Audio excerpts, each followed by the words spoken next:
अगर आपने अभी तक इसका पिछला एपिसोड नहीं देखा है तो लिंक डिस्क्रिप्शन में मौजूद है। तो लास्ट पार्ट में हमने देखा था कि कैसे यूना बड़ी मुश्किलों का सामना करके हाकुयो और सीरियो को अपने साथ चलने के लिए मना लेती है। अब वो दोनों तो मिल चुके थे, लेकिन बाकी के दो ड्रैगन वॉरियर्स अभी भी बचे हुए थे, यानी कि हारियो और युगिरो। तो वो सबके सब अपनी जर्नी के लिए निकल पड़ते हैं, जहाँ वो लोग चलते चलते एक ऐसी सिटी में पहुँच जाते हैं जहाँ की क्राइम रेट्स बहुत ही ज्यादा है। यहाँ दिन दहाड़े किसी भी लड़की को उठाकर गायब कर दिया जाता है और लोग जाकर भी इसके अगेंस्ट आवाज नहीं उठा पाते, क्योंकि ज्यादातर क्राइम करने वाले लोग गवर्नमेंट से जुड़े हुए हैं, यानी कि सोल्जर्स। अब उस जगह हम देखते हैं कि कुछ जो सोल्जर्स होते हैं वो एक सुंदर लड़की को परेशान कर रहे होते हैं, और जब ये चीज हाक देखता है तो वो उसे बचाने के लिए उन सोल्जर्स के साथ लड़ने लगता है, और इस काम में एक हरे बालों वाला लड़का भी उसकी मदद करता है। वो दोनों के दोनों ही मिलकर उन सोल्जर्स को कूटते हुए उस लड़की को बचाते हुए सही सलामत बाहर ले जाते हैं। वेल, हाक को मालूम नहीं पड़ता कि ये हरे बालों वाला लड़का और कोई नहीं बल्कि रियोक्यू है, लेकिन रियोक्यू उसे पहचान लेता है कि वो जरूर यूनिवर्स के मेंबर्स में से एक है। इसलिए वो उस जगह से अपनी ड्रैगन लेग्स की पावर के साथ सिटी से बाहर निकल जाता है और अपनी जगह में जाने के बाद हंसने लगता है, कहते हुए कि यूनिवर्स के लोग मुझे कभी भी नहीं पकड़ पाएंगे। एनीवेज, अगले दिन यूना का ग्रुप एक बार फिर से सिटी के अंदर जाने का डिसीजन लेता है रियोक्यू को ढूंढने के लिए, लेकिन इस बार हाक साथ चलने से मना कर देता है, इसलिए क्योंकि वो वांटेड है। कल उसने सिटी में पंगा कर दिया था और कुछ सोल्जर्स को पीटा था, तो जिस चीज पर वो लोग उस जगह से खुद चले जाते हैं हाक को छोड़ते हुए। हाक चूंकि टहलते टहलते अचानक से रियोक्यू उससे टकरा जाता है, वो उसे नहीं पहचान पा रहा था। वेल, कल हाक को लड़ता हुआ देखकर वो काफी ज्यादा इम्प्रेस हुआ था और वो उससे दोस्ती करना चाहता था, इसलिए वो बातचीत के लिए उसे अपने साथ कोठे पे ले जाता है, लेकिन वो जगह हाक को पसंद नहीं आती। एनीवेज, रियोक्यू उससे बातचीत करने के लिए अब उसे सिटी के बारे में बताने लगता है कि इस सिटी में लॉर्ड की पावर ही चलती है। वो किंग और किंगडम के पीठ पीछे इस सिटी में इलीगल एक्टिविटीज कराता है और क्राइम्स भी। कोई भी लोग अभी तक आवाज उठाने की कोशिश ही नहीं कर पाया, क्योंकि इससे पहले उन्हें दबा दिया जाता है। और जैसा कि ये सिटी इतनी ज्यादा फेमस भी नहीं है और यहाँ भीड़ भाड़ भी काफी ज्यादा कम है, इस वजह से इस सिटी की किसी को ज्यादा परवाह भी नहीं है। वो दोनों जब आपस में बातें कर रहे होते हैं कि तभी अचानक से वहाँ पर यूना भी आ जाती है। उसे ढूंढते ढूंढते वो हाक को उन लड़कियों के बीच देखकर उससे काफी ज्यादा गुस्सा आता है, तो हाक उसे समझाने की कोशिश करता है कि वो यहाँ अपने दोस्त के साथ आया। इससे पहले कि वो अपने दोस्त को इंट्रोड्यूस करा था, रियोक्यू तो पहले ही भाग चुका था। यूना और बाकी ड्रैगन वॉरियर्स की प्रेजेंस महसूस करके असल में वो आजादी वाली जिंदगी जीना चाहता था। वो सिटी से भाग जाता है। यहाँ नीचे हम हाकुयो को देखते हैं, जो कि यूना को बताता है कि अभी तो उसने रियोक्यू की प्रेजेंस महसूस करी थी, लगता है वो जानबूझकर भाग रहा है। अब उसे ढूंढते ढूंढते हम हाक को देखते हैं, जो कि वापस से उसी लड़की से टकरा जाता है जिसे कि उसने लास्ट टाइम बचाया था। वो लड़की पहले तो उसे थैंक्स कहती है और इसके बाद बताती है कि जितना आप समझ रहे हो यहाँ पर लड़कियों की कंडीशन उससे भी ज्यादा खराब है, क्योंकि यहाँ पर लॉर्ड और उसके लोग लड़कियों को किडनैप करके उन्हें बेच देते हैं। इतना ही नहीं, यहाँ के आम नागरिक के ऊपर भी काफी ज्यादा टैक्सेस है। लेकिन सिटी के बाहर कुछ पायरेट्स के शिप्स है, लेकिन उन लोगों ने आज तक कभी भी हमें हार्म पहुँचाने की कोशिश नहीं करी। इवन कि वो लॉर्ड और उसके काले मकसदों को कभी भी पूरा नहीं होने देते। जब भी कोई इलीगल एक्टिविटीज हो रही होती है हमारी सिटी से दूसरे सिटी में, तो उसी बीच में वो पायरेट्स या फिर तो उनकी शिप को पकड़ लेते हैं या फिर तो उनके मकसद को कामयाब नहीं होने देते। अब उस लड़की की बातचीत से यूना और उनके लोगों को मालूम पड़ जाता है कि उन पायरेट्स के ग्रुप में से रियोक्यू भी है, जो कि उन लोगों की मदद करता है और अपनी स्पेशल एबिलिटीज से सारे इलीगल शिप्स को या फिर तो आग लगा देता है या फिर तो खत्म कर देता है। इस वक्त उनके पायरेट ग्रुप्स में काफी सारे नौजवान लड़के हैं जो कि लॉर्ड के अगेंस्ट लड़ना चाहते हैं। उन सारे ग्रुप को लीड करने वाली एक लेडी है, लेकिन असल में है तो वो एक आम लोग ही। वो लॉर्ड की बढ़ती हुई पावर्स के अगेंस्ट कुछ भी नहीं कर सकते, इसलिए उन्हें अपने ग्रुप में एक ऐसा पावरफुल बंदा चाहिए जिसकी मदद से रियोक्यू और वो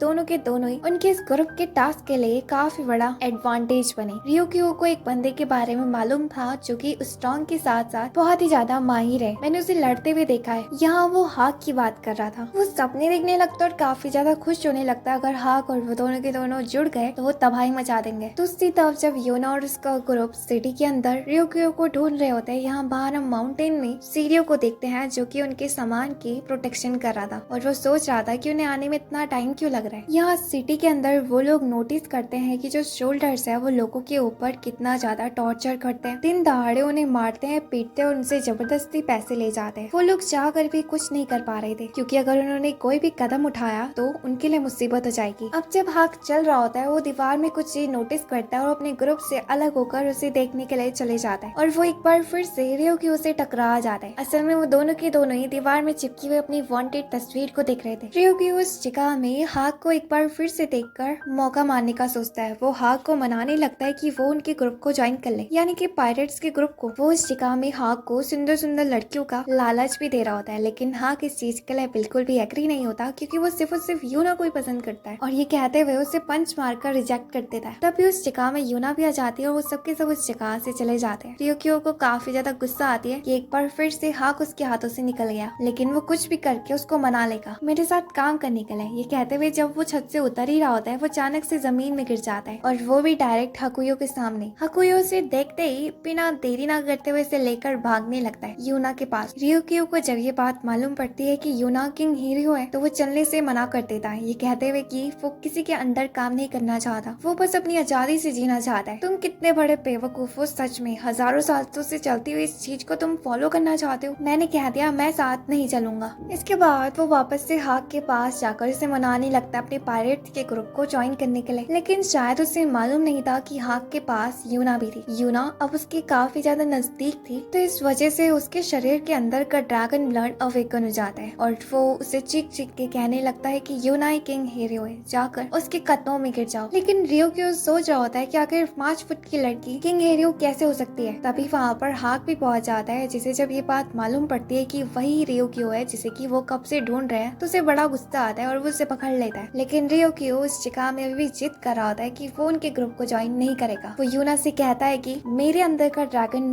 ब्लड भले ही तुम्हें मास्टर एक्सेप्ट कर ले, लेकिन मेरे दिल की इच्छा कभी भी नहीं करे, क्योंकि मैं फ्रीडम से जीना चाहता हूँ और मेरे ऊपर डिसीजन होना चाहिए कि मैं किसको प्रोटेक्ट करूँ और किसको ना। उसकी ऐसी बातों पर यूना हाक से कहती है कि उसे जाने दो, तो जिस चीज पर वो लोग बहुत ही ज्यादा शॉक होते हैं। यूना रियोक्यू से कहती है कि तुम जा सकते हो, मैं तुम्हें फोर्स नहीं कर रही। तो जिस बात पर रियोक्यू खुद भी बड़ा शॉक होता है, लेकिन उस जगह से वो जाता नहीं, बल्कि अभी भी वो हाक को चाहता था कि वो उनके पायरेट्स के ग्रुप को ज्वाइन कर ले, क्योंकि इस वक्त उनका ग्रुप कमजोर है लॉर्ड के अगेंस्ट। जब इसके बारे में यूना को मालूम पड़ता है, तो वो रियोक्यू से कहती है कि क्या हम तुम्हारी मदद कर सकते हैं, मतलब कि मैं तुम्हारे लीडर से मिलना चाहती हूँ, और शायद कुछ मदद भी। इस पूरे किंगडम की प्रिंसेस होने के नाते मैं नहीं चाहती कि मेरे इस किंगडम की किसी भी सिटी के अंदर ऐसे बुरे काम हो। तो उसकी बातों पर रियोक्यू एग्री हो जाता है और उसे अपने पायरेट्स के ग्रुप के पास ले जाता है।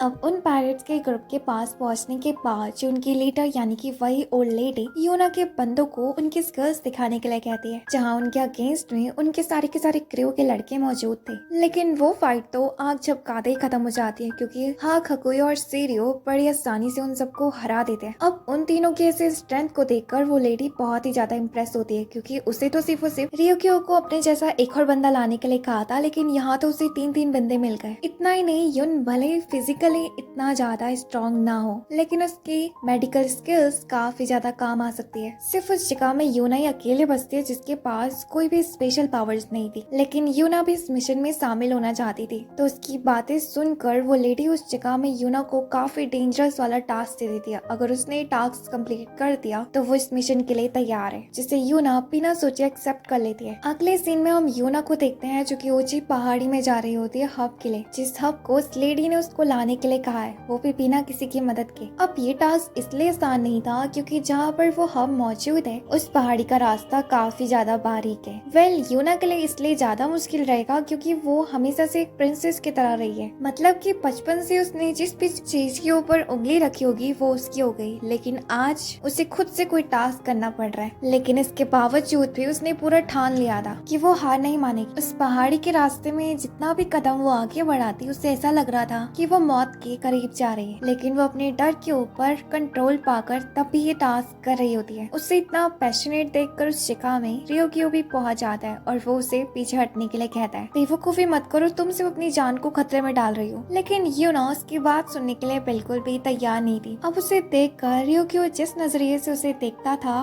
उसे अब अपने आप के ऊपर डाउट होने लगता है, क्योंकि जब वो छोटा था तो पुराने रियोक्यू ने उससे कहा था कि जो किंग हीरो होंगे वो सबसे ज्यादा स्ट्रॉन्ग होंगे और उनका उसका पुनर्जन्म तो उससे भी ज्यादा। लेकिन जब वो पहली बार यूना से मिला तो उसे नहीं लगा कि वो किंग हीरो है, क्योंकि उसने कभी एक्सेप्ट नहीं करा था किंग हीरो लड़की के रूप में जन्म लेंगे जिसके पास खुद की कोई भी एबिलिटीज नहीं है। फाइनली यूना जो कि काफी मेहनत के बाद उस हब को हासिल कर लेती है, लेकिन जब वो वापस लौट रही होती है कि काफी तेज समुद्र की लहर की वजह से वो पानी में गिरने लगती है। उससे बचाने के लिए रियोक्यू आगे आता है, लेकिन तब तक वो जा चुकी थी। लेकिन जब वो नीचे देखता है तो यूना असल में बच गई थी, क्योंकि उसने टहनी पकड़ ली थी जिस पर कि रियोक्यू उसे ऊपर खींच लेता है। इसके बाद वहाँ पर बाकी लोग भी पहुंच जाते हैं। वैसे ये पहली बार था जब यूना ने खुद से कोई टास्क करा था, वो भी इतना डेंजरस। वो अपनी पोटली से उस लेडी को अपने हर्ब्स दे देती है, लेकिन अब उसे डाउट होने लगता है कि शायद रियोक्यू ने उसकी जान बचाई थी, इस वजह से उसका टास्क अधूरा रह गया। लेकिन वो तो उससे बाहर जाने के लिए भी तैयार। उसके ऐसे जोश को देखकर वो लेडी काफी ज्यादा इम्प्रेस होती है और इसके बाद वो उससे भी मिशन के लिए रख लेती है। यहाँ तो उसी तब हम हाक को देखते हैं जो कि रियोक्यू से कहता है कि अगर वाकई में आज यूना डूब गई होती तो शायद 4 ड्रैगन वॉरियर्स में से सिर्फ और सिर्फ 3 ही बचते। जिस बात को सुनकर रियोक्यू डर जाता है। अब उसे यूना कितना चिंता करता हुआ देखकर रियोक्यू उससे मस्का मारने लगता है कि कहीं तुम उसे पसंद तो नहीं करते, सच से बताओ तुम दोनों के बीच क्या चल रहा है। लेकिन हाक उसे उसका मुंह बंद करने के लिए कहता है। अब हमें यहाँ मालूम पड़ता है कि हाक जो कि सच में उसके दिल में यूना के लिए फीलिंग्स तो है, लेकिन उसे बचपन से ही मालूम है कि यूना सिर्फ और सिर्फ सुवान को पसंद करती थी। अब जब शाम के वक्त यूना अकेले बैठी होती है तो हाक उसके पास आ जाता है और उसके हाथों को देखता है जिसमें कट्स लगे हुए थे और वो बहुत ही ज्यादा इंजर्ड थे, जिसे देखकर उसे बहुत ही ज्यादा बुरा लगता है कि उसने इन्हीं हाथों को प्रोटेक्ट करने की हमेशा कसम खाई थी। और वो चाहकर भी यूना को इसलिए नहीं रोक पाता क्योंकि यूना हमेशा जिद करती रहती है। लेकिन वो कहीं ना कहीं खुश भी था कि यूना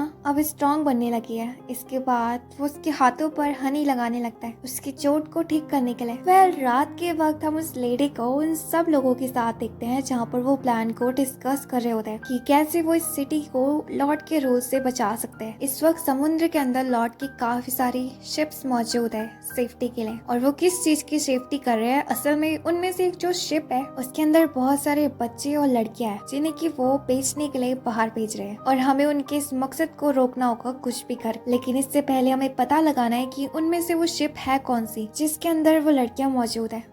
और अब अगले सीन में हम रियोक्यू को देखते हैं जो कि यूना को लेकर सिटी में आ जाता है जानकारी हासिल करने के लिए। लेकिन उसी वक्त उन्हें रास्ते में लॉर्ड का चलता हुआ काफिला दिखाई देता है जिसमें हम लॉर्ड की शक्ल पहली बार देखते हैं। उसको देखते ही जितने भी आसपास लोग मौजूद थे वो घरों के अंदर जाने लगते हैं। रियोक्यू ये भी बताता है कि अगर लॉर्ड की नजर में अगर एक भी लड़की आ जाती है तो वो उसे गायब कर लेता है। मजबूरन कुछ लड़कियों को बाहर जाने के लिए लड़का बनना पड़ता है, लेकिन रियोक्यू उस लड़की को पहचान लेता है। वो कहता है कि तुम क्या कर रही हो, तुम्हें मालूम है ना कितना ज्यादा डेंजरस है। अब उस जगह में यूना और रियोक्यू को देखकर वो लड़की रोने लगती है और उसे बताती है कि मैं अपनी दोस्त को ढूंढना चाहती हूँ। 2 दिन पहले मेरी दोस्त को एक जॉब का ऑफर मिला था, वो अपने साथ मुझे भी ले गई थी, लेकिन वो बंदा सिर्फ और सिर्फ मेरी दोस्त को एक जॉब में रखता है क्योंकि वो खूबसूरत थी। लेकिन मैं उस जगह से जाती नहीं हूँ। जब मैं उस बंदे को उसे कमरे में ले जाता हुआ देखती हूँ तो मुझे मालूम पड़ता है कि वो अचानक से एक सीक्रेट चैम्बर के जरिए गायब हो गई। और जरूर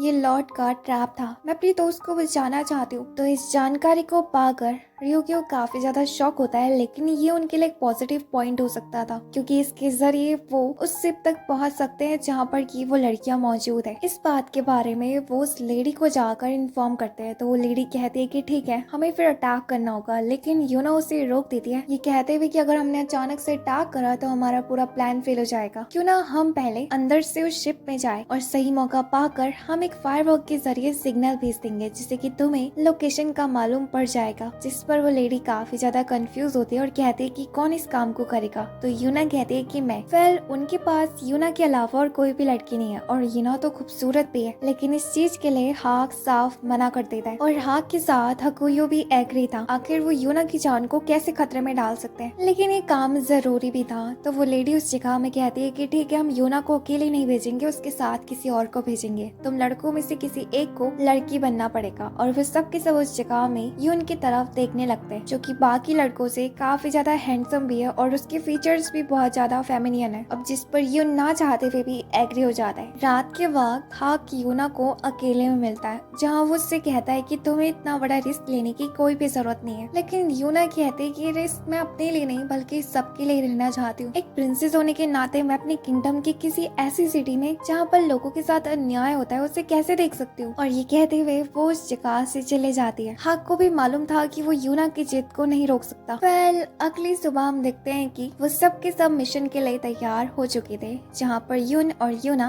दोनों के दोनों तैयार थे। यून तो इस वक्त बहुत ही ज्यादा खूबसूरत लग रहा होता है और एक सेकंड के लिए कोई भी उसे नहीं पहचान पाता कि वो लड़का है। उनके साथ हकुया भी जाना चाहता था, लेकिन उसका ड्रैगन हाथ साफ नजर आ रहा था, इसलिए उसे जाने से मना कर दिया जाता है। या हम यून को देखते हैं जो कि बाहर से एग्री तो हो चुका है, लेकिन वो अंदर से काफी डरा हुआ है, क्योंकि वो बचपन से ही बहुत ज्यादा डरपोक था। लेकिन वो यूना की प्रोटेक्शन के लिए उसका साथ देने के लिए तैयार था। इसके बाद वो उस जगह में पहुंच जाते हैं उन्हीं लड़कियों की तरह जॉब मांगने के लिए। फिर जैसा उन लोगों ने एक्सपेक्ट करा था बिल्कुल वैसा ही होता है। वो बंदा उन दोनों को देखते ही काफी ज्यादा इम्प्रेस होता है और उन दोनों को ही अपने साथ एक कमरे में ले जाता है। लेकिन जैसे ही वो वहाँ का दरवाजा बंद होता है, यूना और यून अचानक से एक चैम्बर के जरिए दूसरी जगह जाने लगता है और फाइनली वो उस शिप में पहुंच जाते हैं, जहाँ पर कि अब उनकी जैसी बहुत सारी लड़कियां थी। जब लॉर्ड को दो खूबसूरत लड़कियों के बारे में मालूम पड़ता है तो वो उस जगह में चले जाते हैं। यून और यून को देखकर वो काफी ज्यादा इम्प्रेस होता है और सोचने लगता है कि तुम्हें बेचकर कोई भी फायदा नहीं है, क्यों ना मैं तुम्हें अपने लिए रख दूं। और इसके बाद वो यूना को जबरदस्ती पकड़ लेता है और उसे अपने ले जाने के लिए कहने लगता है। यूना को बचाने के लिए यून उस जगह में उससे कहता है कि मैं आपको सर्व करने के लिए तैयार हूँ। अब यून जो था वो भी उस जगह में काफी ज्यादा खूबसूरत दिख रहा था, लेकिन लॉर्ड को बिल्कुल भी अच्छा नहीं लगता कि वो उसके साथ मुंह चलाएगा और वो उससे कहता है कि तुम होते कौन हो मुझे बताने वाले, भूलो मत ये सिटी मेरे नीचे चलती है और मैं इस जगह का किंग हूँ। इस बात को सुनकर यूना को काफी ज्यादा गुस्सा आती है और उसकी आंखों में गुस्से को देखकर वो लॉर्ड उसे धक्के मार के नीचे गिरा देता है। आज से पहले उसने ऐसी लड़की को कभी नहीं देखा था। उसकी आंखें बिल्कुल एक रॉयल की तरह लग रही थी और उसके लाल बाल भी उसे कहीं देखे देखे लग रहे थे। वेल, वो एक बार यूना के एक महल में गया था काम से, तब उसने यूना को देखा था और उसे शक होने लगता है कि कहीं ये यूना ही तो नहीं है। जिस बात को सुनकर यून और यूना उस जगह में घबरा जाते हैं अपना सच बाहर आता हुआ देखकर। लेकिन यूना जो कि लॉर्ड के सामने झुककर माफी मांगने लगती है, कहते हुए कि मैं एक नॉर्मल लड़की हूँ। उसे उस जगह में भीख मांगता हुआ देखकर लॉर्ड जैसे कि यकीन हो जाता है कि शायद वो नॉर्मल ही होगी, क्योंकि एक प्रिंसेस कभी भी दूसरे बंदे के सामने नहीं झुक सकती। अब उसका उस जगह में मूड खराब हो गया था तो वो उस जगह से चले जाता है। यहाँ यूना और यून उन बाकी लड़कियों के साथ अकेले बसते हैं, जहाँ उनमें से एक लड़की उन्हें बताती कि वो जल्द ही बेचे जाने वाले हैं। पता नहीं अब उनके साथ क्या होगा, शायद स्लेव बनाकर वो उनसे काम कराएंगे या फिर उनके नए मास्टर्स उनसे पैसे कमाएंगे। तो यूना उस जगह में उन लड़कियों को उम्मीद दिलाने की कोशिश करती कि हम इस जगह से जा सकते हैं बाहर, हमें इतनी जल्दी उम्मीद नहीं आनी चाहिए। क्या तुम सच में पूरी जिंदगी भर स्लेव बनना चाहते हो या फिर बहादुरी के साथ लड़ना चाहती हो? इस बात को सुनकर वो सब के सब लड़कियां उस जगह में चुप हो जाती है।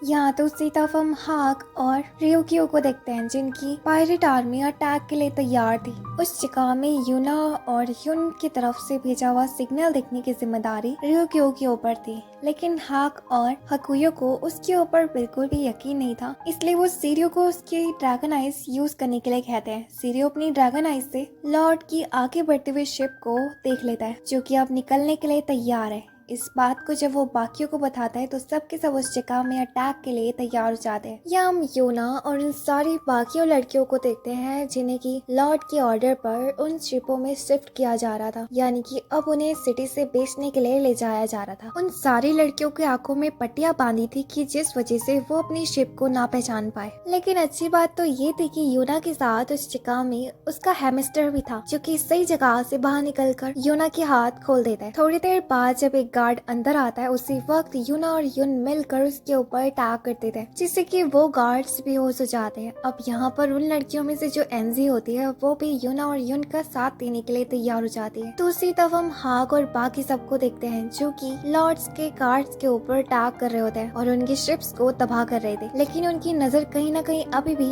यूना के सिग्नल का वेट कर रहे थे। दूसरी तरफ यून और यूना मिलकर शिप में मौजूद उन गार्ड्स के ऊपर अटैक किए जा रहे थे और उनके ऊपर भारी छाले भी पड़ रहे थे, लेकिन उसी वक्त अचानक से वो शिप हिलने लगती है और इसी मौके का फायदा उठाकर वो शोल्डर एनजी को पकड़ लेता है और उन लोगों को ब्लैकमेल करने लगता है उनके हथियार नीचे रखने के लिए, जिस पर अब वो दोनों के दोनों ही शॉक होते हैं, क्योंकि अगर उन्होंने होशियारी करने की कोशिश करी तो वो गार्ड एनजी को मार देगा और वो किसी को मरता हुआ भी नहीं देख सकते। यूनो उस जगह में सोच रहा होता है कि वो एक लड़का होते हुए भी कुछ नहीं कर पा रहा, मैं कितना बड़ा नामर्द हूँ। तभी उसके दिमाग में आइडिया आता है और वो उस गार्ड के सामने अपनी ड्रेस खोल देता है और अपनी रियल आइडेंटिटी बता देता है कि वो कोई लड़की नहीं बल्कि लड़का, जिसे देखकर उन गार्ड्स को गुस्सा आता है और अब वो उसे कूटने लगता है। यूनो उस जगह में उस बंदी से कहता है कि मुझे मार कर कोई भी फायदा नहीं होगा, क्योंकि मैंने इस शिप में बॉम्ब फिट करा हुआ है, कुछ ही देर में मेरे साथ साथ तुम सबके सब फटने वाले हो। इस बात को सुनकर वो शोल्डर काफी ज्यादा शॉक होता है और वो यून से पूछने लगता है कि आखिर वो बॉम्ब है कहाँ। यहाँ वो यून को बांध देता है और उसे ले जाने लगता है जहाँ उसने वो बॉम्ब छुपाया है। उस जगह में यूना को मालूम था कि वो झूठ बोल रहा है, क्योंकि उसका मकसद ये है कि वो जैसे कैसे करके शिप के छत तक पहुँच जाए। उसके बाद वो फायरवर्क वाला सिग्नल दे देगा हाक और अपने लोगों को, लेकिन यूना को ये भी मालूम था कि कितना ज्यादा डेंजरस है। यून अपने लाइफ को सेक्रीफाइस कर रहा है बाकियों को बचाने के लिए, क्योंकि अगर एक बार उसने वो सिग्नल दे दिया तो उसी जगह में उसे मार दिया जाएगा। जब वो गार्ड इस जगह से यून को लेकर बाहर चले जाता है, यहाँ अंदर यूना जैसे कैसे करके दूसरे गार्ड से अपने आप को छुड़ाती है और उसे धक्का देते हुए उसी का आर्चरी का वेपन लेकर भागने लगती है, जिसे देखकर वो गार्ड उसे रोकने की कोशिश करता है, लेकिन आंजी पीछे से उसके सर में वार कर उसे बेहोश कर देती है। छत में हम उसे गार्ड को देखते हैं जो कि यून को लेकर आ जाता है और अब वो उससे पूछने लगता है कि आखिर उसने वो बॉम्ब कहाँ छुपाया है। यून जो कि एक अच्छी लोकेशन ढूंढ रहा होता है जहाँ से वो फायरवर्क का सिग्नल दे सके बिना किसी गड़बड़ी के, क्योंकि ये उसके पास सिर्फ और सिर्फ आखिरी चांस होगा। अगर उसका निशाना सही नहीं रहा तो उनका पूरा मिशन फेल हो जाएगा और वो कभी भी अपनी टीम को सिग्नल नहीं दे पाएगा। यहाँ वो लोग यून से पूछ रहे होते हैं कि आखिर ये बोल क्यों नहीं रहा है, कहीं ऐसा तो नहीं कि हमें उल्लू बना रहा है, और इसके बाद वो उसे मारने के लिए ऑर्डर दे देता है और इससे पहले कि वो उसे उस जगह में मारते यूना पहुंच जाती है, जिसने कि उनके तरफ पॉइंट आउट करा हुआ था और वो उन्हें यून से दूर रहने के लिए कहती है और इसी मौके का फायदा उठाकर वो यून की बॉडी से उस फायरवर्क को निकालकर खुद जलाकर आसमान में छोड़ देती है, जिस चीज का सिग्नल हाक और बाकी सबको मिल जाता है। लेकिन अब उस शिप में जो वो गार्ड्स होते हैं वो यूना को पकड़ लेते हैं और उन्हें मालूम पड़ चुका था कि इस लड़की ने किसी तरीके का सिग्नल दिया है अपनी टीम को, और अब वो यूना को यहीं पर ही मारने का डिसीजन लेते हैं। जैसे वो तलवार उसके गले के पास पहुंचती है उसी वक्त वहाँ पर रिक्यू पहुंच जाता है, जो कि पलक झपकते ही उन सारे गार्ड्स को कूट कर फेंक देता है। यूना के शरीर में इतने सारे चोट को देखकर उसे बहुत ही ज्यादा गुस्सा आ रहा होता है और जिंदगी में पहली बार उसे यूना की चोट देखकर उन लोगों पे गुस्सा आ रहा होता है। यहाँ हम बाकी सोल्जर्स को भी देखते हैं जो कि रिक्यू को शिप में देखकर वो लोग दूसरी शिप से अब उनकी शिप में ट्रांसफर होने लगते हैं। लेकिन तभी वहाँ पर सीरियो भी पहुंच जाता है जो कि उस जगह में रिक्यू की मदद करने लगता है। दूसरी तरफ हम हाक और हकुयो को देखते हैं जो कि लॉर्ड के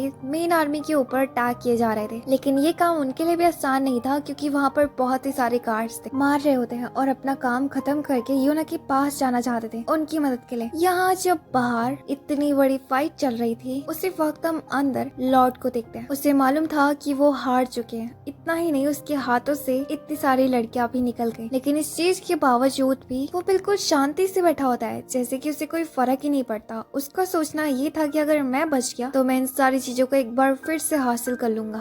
जब रियोक्यू लॉर्ड के चैम्बर में पहुंचता है तो तब तक लॉर्ड उस जगह से फरार हो चुका था। बाहर हम उसी लॉर्ड को देखते हैं जो कि हंस रहा होता है और वो कह रहा होता है कि इन लोगों ने मुझे जिंदा छोड़कर काफी बड़ी गलती कर दी, क्योंकि मैं जब तक जिंदा हूँ तब तक मैं अपनी और आर्मी खड़ी कर सकता हूँ।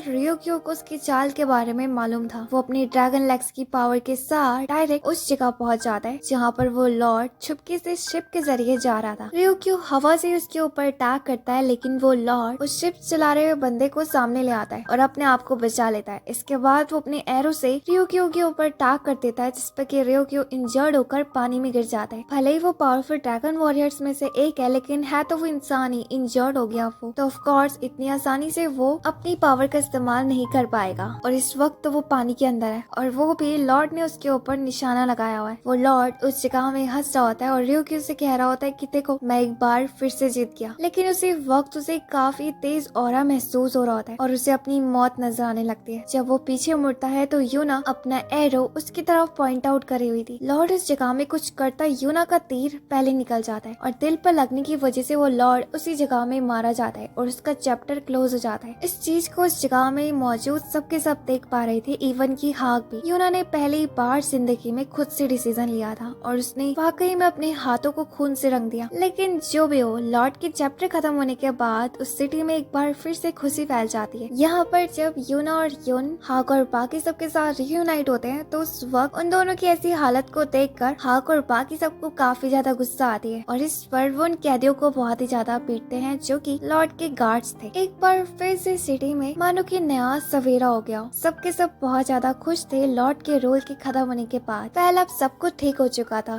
यूना जब एक दिन उस सिटी में अकेले टहल रही होती है और सोच रही होती है कि अब तो उनका मिशन पूरा हो चुका है, तभी रास्ते में एक्सीडेंटली वो एक ऐसे बंदे से टकरा जाती है जिसका चेहरा वो अब कभी भी नहीं देखना चाहती थी, यानी कि उसके फादर का मर्डरर सुवान। वो दोनों के दोनों एक दूसरे को सिटी में देखकर काफी ज्यादा शॉक होते हैं और हमें मालूम पड़ता है कि सुवान किसी काम से यहाँ पर आया है। वेल, अब हमें बताया जाता है कि सुवान के किंग बनने के बाद सुवान चाहता था कि वो सारे ट्राइब्स को एक बार फिर से जोड़ दे, जहाँ वो सबसे पहले अर्थ ट्राइब में विजिट करने जाता है। अब अर्थ ट्राइब के लोग, जिनके एंसेस्टर्स अपने टाइम पर काफी बड़े और पावरफुल सोल्जर्स हुआ करते थे और वॉर्स में जाया करते थे, लेकिन पिछले किंग की वजह से पूरे किंगडम में शांति फैल चुकी थी। इस वजह से वो कभी भी वॉर में पार्टिसिपेट ही नहीं कर पाए। इस वक्त अर्थ ट्राइब के लीडर गोइन है, जो कि कुछ ज्यादा ही बोर हो रहा होता है। लेकिन जब उसे ये बात मालूम पड़ती कि सुवान यानी कि न्यू किंग उससे मिलने आ रहा है, तो वो बाहर जाता है। उसकी सुवान को लेकर काफी सारी एक्सपेक्टेशन थी, लेकिन वो उससे काफी अलग था। उसे लगा था कि सुवान अपनी पापा की तरह पावरफुल, स्ट्रॉन्ग और क्रूएल होगा, लेकिन सुवान को देखकर वो काफी ज्यादा डिसअपॉइंट होता है। वेल, वो सुवान को चेक करने के लिए उससे कहता है कि अगर मुझे पहले मालूम होता कि तुम राजा बनने वाले हो तो शायद तुम्हारे अगेंस्ट सबसे पहले रेबल करने वाला नहीं होता। उसे लगा था कि शायद इस बात से सुवान गुस्सा होगा, लेकिन सुवान उससे कहता है कि वो बड़ा अच्छा मजाक कर लेता है। तो इस बात पर क्वीन उस जगह में बोर हो जाता है और चले जाता है। लेकिन थोड़ी देर बाद उसका बंदा आकर उसे इन्फॉर्म करता है कि सुवान आपके साथ वॉर करना चाहते हैं। इस बात को सुनकर वो बड़ा खुश होता है और सुवान के पास जाता है, कहते हुए कि मैंने तुम्हारा चैलेंज एक्सेप्ट करा, मैं वॉर करने के लिए तैयार हूँ। लेकिन सुवान कहता है कि हम कोई वॉर नहीं कर रहे, बल्कि मैं तुम्हारे अगेंस्ट फाइट करना चाहता हूँ। तो इस बात पर वो बड़ा हैरान होता है, लेकिन वो इसके लिए तैयार हो जाता है क्योंकि वो अपनी सदियों से चलती हुई खुजली को मिटाना चाहता था फाइट करके। वेल, अब वहाँ पर कंपटीशन रख लिया जाता है और कंपटीशन वाले दिन हम देखते हैं कि क्वीन की वाइफ ने सिर्फ और सिर्फ अपने हस्बैंड के लिए नहीं बल्कि सबके लिए क्लोथ्स बनाए थे। तो जिस चीज को देखकर क्वीन काफी ज्यादा जेलस होता है। यहाँ मैदान में वो दोनों के दोनों जब एक दूसरे के अगेंस्ट होते हैं तो क्वीन को ये लग रहा होता है कि वो सुवान को बड़ी आसानी से हरा देगा और सुवान तो शायद किंग बनने का डिजर्व भी नहीं करता। अब यहाँ जैसे मुकाबला शुरू होता है तो क्वीन अपनी तलवार लेकर तैयार हो जाता है अटैक करने के लिए, लेकिन दूसरी तरफ जो सुवान होता है वो उस जगह से भाग जाता है, अपने बंदों के पीछे जाकर छुप जाते हैं। इस चीज पर क्वीन काफी ज्यादा शॉक होता है क्योंकि उसने उससे ये एक्सपेक्ट तो नहीं करा था कि वो इतनी जल्दी हार मान लेगा, पर तभी भी वो उस फाइट को कंटिन्यू करता है, जहाँ जब वो सुवान के एक सोल्जर के साथ लड़ाई करके उसे हरा देता है और जैसे ही पीछे मुड़ता है तो तब तक उसके सारे के सारे शोल्डर्स हार चुके थे, जिसे देखकर वो काफी ज्यादा शॉक होता है कि ये काम सुवान ने करा है, क्योंकि सुवान इस जगह में सबके सामने वीक बनने का प्रिटेंड करा था, जबकि वो कितना ज्यादा डेंजरस है और उसके ऑरा को क्वीन उस जगह में महसूस कर लेता है। वेल, अब उन दोनों के बीच में फाइट स्टार्ट हो जाती है, जिन लोगों की फाइट वाकई में देखने लायक थी। अब उस फाइट के दौरान क्वीन के सारे सोल्जर्स थक चुके थे और हार चुके थे लगभग, जबकि दूसरी तरफ सुवान के सोल्जर्स जो कि अभी भी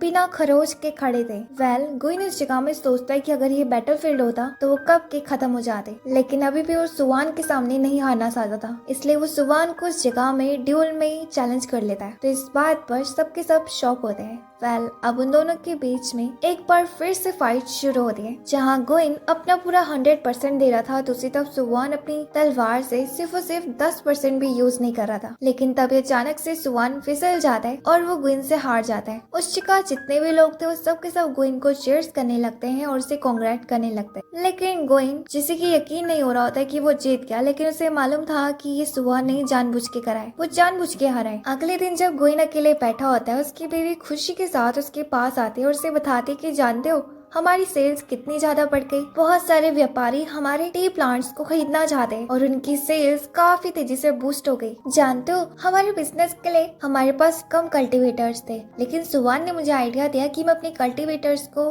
बढ़ाऊं और ट्राइब के लोगों को सजेस्ट करूं कि वो ज्यादा से ज्यादा टी प्लांट्स उगाएं। असल में जब कल कंपटीशन हो रहा था तो इस बीच मैं अपने लोगों के साथ ऑडियंस को अपने यहाँ की टी सर्व कर रही थी। जिस वजह से हमारे टी की सेज इतनी ज्यादा बढ़ गई। तभी वहाँ पर एक बूढ़ा आदमी भी आ जाता है और वो कहता है कि मिसेस बिल्कुल सही कह रही है। इतना ही नहीं, जो हमारे यहाँ के जेम्स थे जिनकी कल तक कोई भी वैल्यू नहीं थी, आज उनकी डिमांड भी बहुत ज्यादा बढ़ गई। इस बात पर ग्विन काफी ज्यादा शॉक होता है क्योंकि उसे खुद भी नहीं मालूम कि आखिर उन लोगों ने ये कब करा। उसकी वाइफ उस जगह में उसे बताती है कि ये सब कुछ मेरा आइडिया नहीं बल्कि सुवान का आइडिया था, जिसे कि मैंने कल कंपटीशन वाले दौरान आपके लिए स्पेशल ज्वेलरीज बनाई थी और जब लोगों ने आपको उन ज्वेलरीज में देखा तो आज वो लोग उन ज्वेलरीज को खरीदना चाहते हैं। अगर ऐसे ही चला तो हमारा ट्राइब वापस से डेवलपमेंट में आ जाएगा। उनकी ऐसी बातों पर अब ग्विन उस जगह में अपने बंदे को ऑर्डर देता है कि वो सुवान से मिलना चाहता है अभी इसी वक्त, लेकिन उसे मालूम पड़ता है कि सुवान अपने लोगों के साथ कब का जा चुका है। तो अब यहाँ पर ग्विन को रियलाइज होता है कि सुवान इस जगह में क्यों आया था।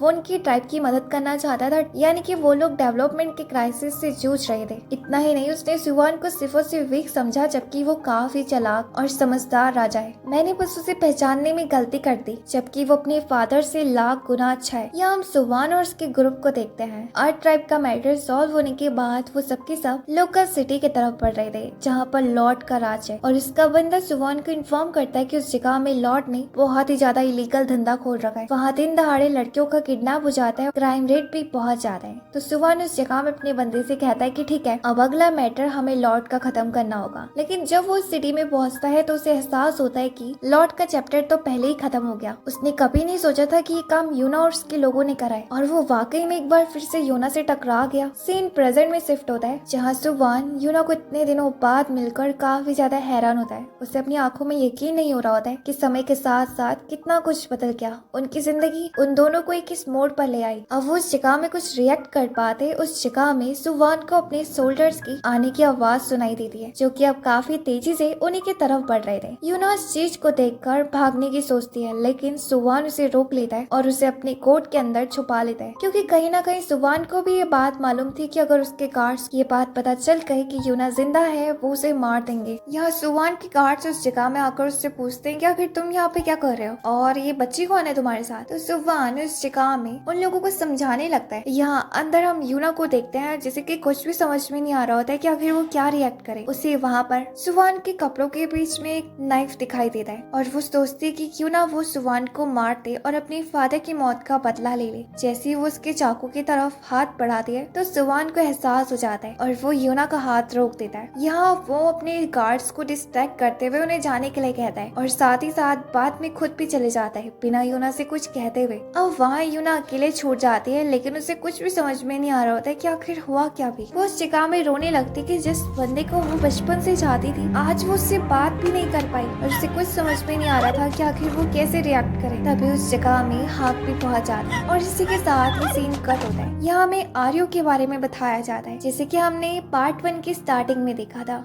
कि कैसे वो अपनी इमॉर्टलिटी की वजह से इस दुनिया में कर्स बन चुका था, क्योंकि वो अपनों को जाता हुआ देखता है जबकि खुद उसकी उम्र कभी बढ़ी ही नहीं। उसने इमॉर्टलिटी की ऐसी डार्क साइड जी है जिसे कि शायद कोई भी नहीं जीना चाहता हो, लेकिन वो उस जिंदगी को सिर्फ और सिर्फ एक उम्मीद के साथ जीता है कि जल्द ही जल्द किंग हेरियो आने वाले हैं। सीन प्रेजेंट में शिफ्ट होता है, जहाँ पर कि हम यूना और उन बाकी लोगों को देखते हैं जो कि साथ में एंजॉय कर रहे होते हैं। उसी वक्त हम आर्यो को भी उस जगह में देखते हैं, जो कि छुपके से उन्हें देख रहा होता है और वो अपने भाइयों को देखकर काफी ज्यादा खुश होता है इतने सालों बाद। यहाँ जब यूना प्रे कर रही होती है अपनी नेक्स्ट जर्नी के लिए, किसी दौरान आर्यो भी उसके बगल में आ जाता है, लेकिन वो उसे नहीं पहचान पाती। उसे लगता है कि वो शायद कोई भिखारी है जो कि शायद बहुत ही ज्यादा भूखा होगा और इस वजह से वो यहाँ पर आया, इसलिए यूना और यूनो से मिलकर खाना देने लगते हैं। लेकिन जब वो तीनों की तीनों ड्रैगन वॉरियर्स आर्यो को उस जगह में खाता हुआ देखते हैं तो वो बड़े शॉक होते हैं कि ये बंदा तो खुद चल के आ गया। तुम्हें नहीं लगता इसमें काफी ज्यादा अलग बात है, क्योंकि हम तीनों की तरह इसकी बॉडी में कुछ भी रिएक्शन नहीं हुआ, यानी कि इसका ब्लड तो अवेकन ही नहीं हुआ यूना को देखकर। शायद इसलिए क्योंकि आर्यो ओरिजिनल वॉरियर है, क्योंकि कभी वो लाइफ के साइकिल में गया ही नहीं। वो इतने सालों से सिर्फ उसे भटक रहा था। उन तीनों भाइयों को भी मालूम था कि आर्यो जैसी लॉयलिटी किंग हेरियो के लिए शायद हमें से कोई भी ना कर पाए। हम जिस पावर से सिर्फ और सिर्फ 20 साल की उम्र तक इतने ज्यादा परेशान हो गए, तो वो तो सदियों से जी रहा है। वेल, यूना को कुछ समझ में नहीं आ रहा होता है कि आखिर वो आर्यो को कैसे मनाएंगे कि वो हमारे साथ चले,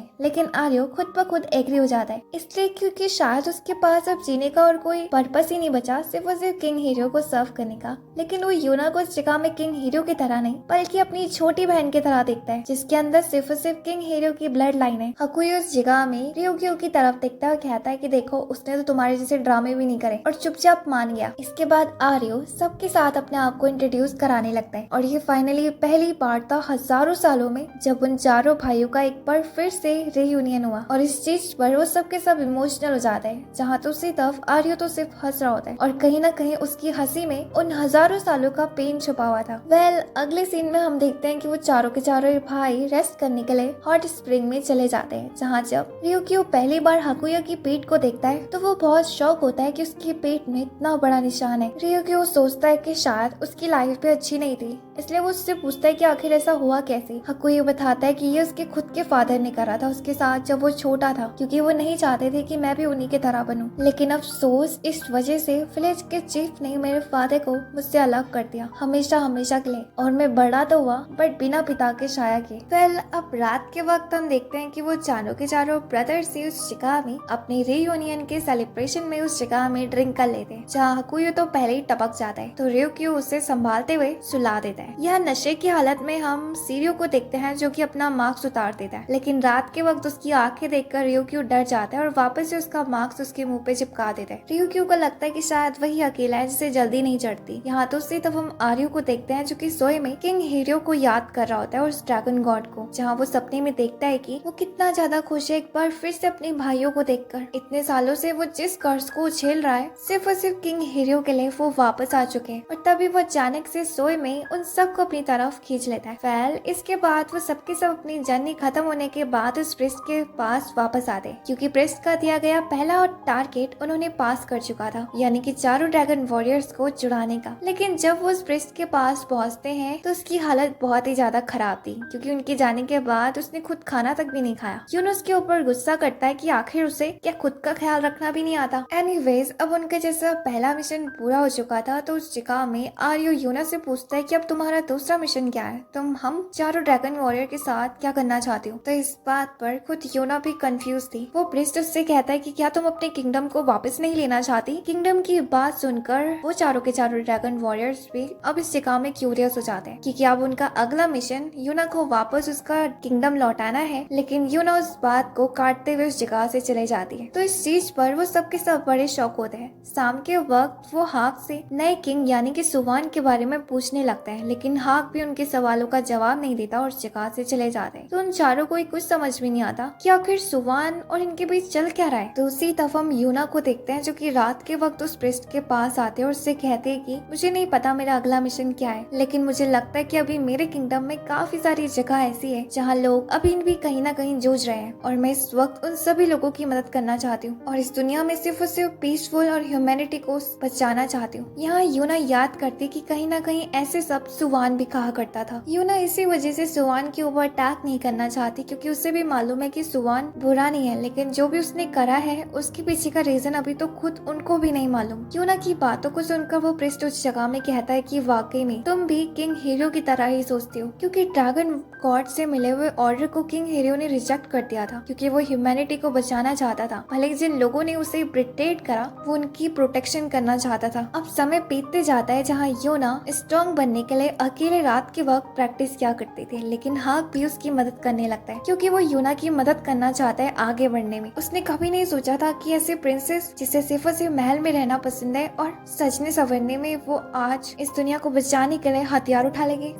अब उनकी नई जर्नी इसके साथ शुरू हो जाती है, यानी कि पूरे किंगडम को जोड़ने की, और इसी के साथ इसका सीजन यहीं पर ही एंड होता है। लेकिन काफी सारे सवाल अभी भी अधूरे हैं कि आखिर सुवान ने किंग को क्यों मारा, और क्या वाकई में यूना अपनी किंगडम को वापस लेने के लिए सुवान के ऊपर अटैक करेगी। तब तक के लिए बाय बाय। अगर आपको स्टोरी पसंद आई तो वीडियो को लाइक करना और कमेंट करना ना भूलेगा। तब तक के लिए बाय बाय।